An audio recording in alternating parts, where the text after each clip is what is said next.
So you've got Lexus, Hyundai. How would you like a 9-passenger van with a 15-year, 1 million kilometer battery warranty? Hell yeah. Yeah. What if I told you that the manufacturer's name was Yoda? Toyota.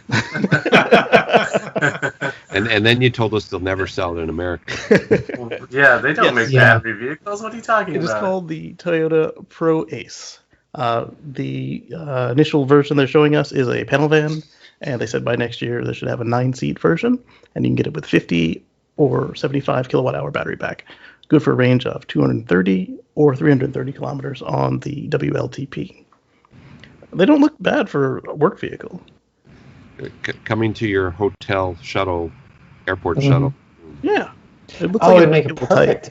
Oh, that'd make an awesome airport shuttle. Yeah. It really would. Yeah. Especially if it's a known route. They stop, they plug it in. Mm-hmm. Yeah. And, and as the work van.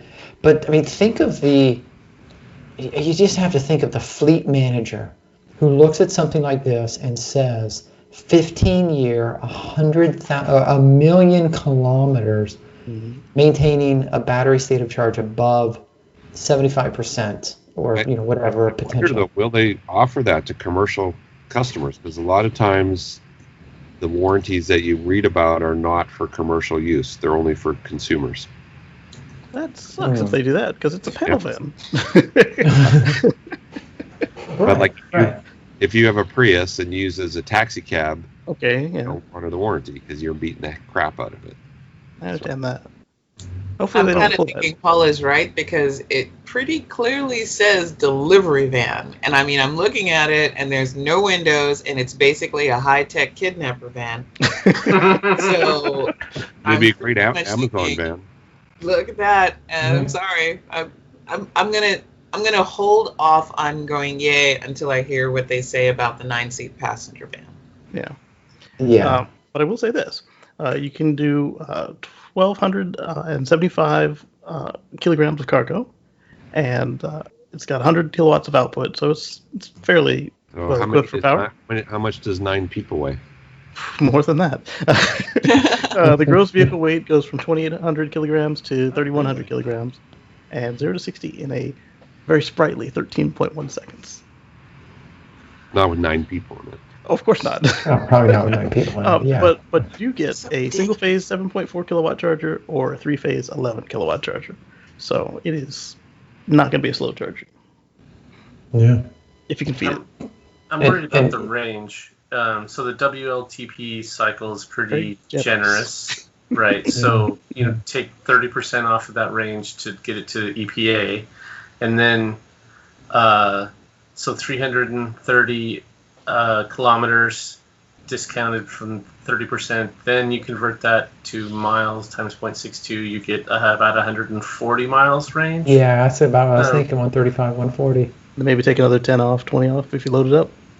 Right, yeah. Stay level. Another 30 off if it's cold outside.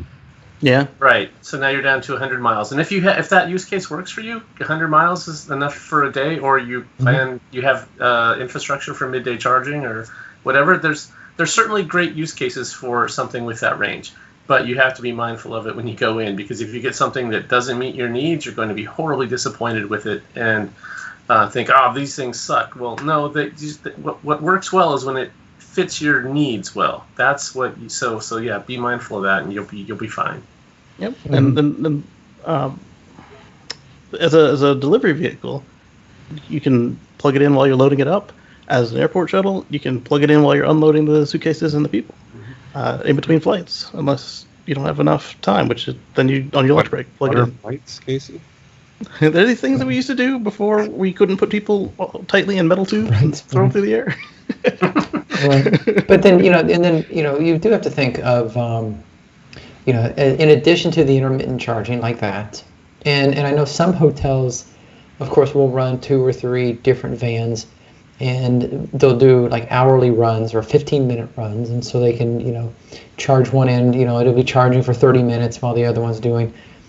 So all they really have to do is make it through the day. Yep.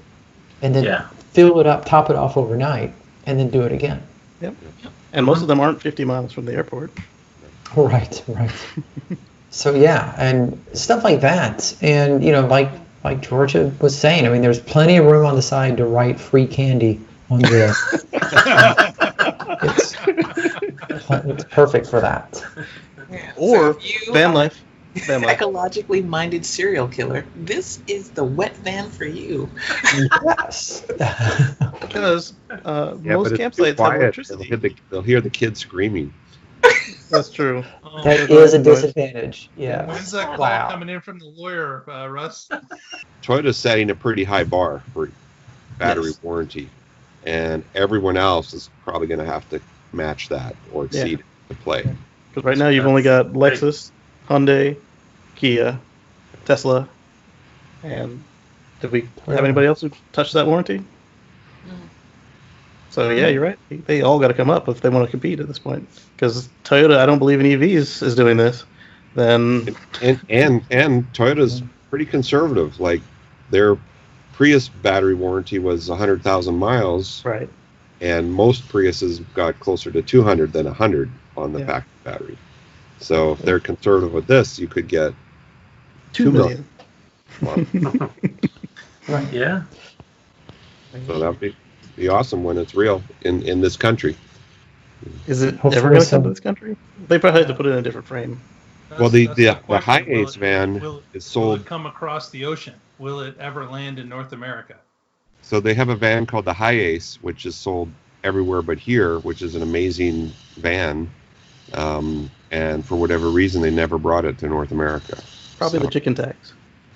Yeah, or it was too good for America. Or that. Too good for Americans.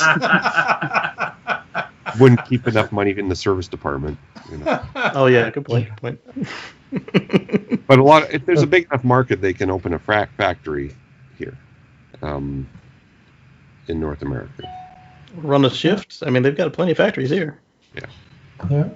The big pickup trucks, the Tundras in Texas, because it's more cost effective than making them in Mexico. Yeah.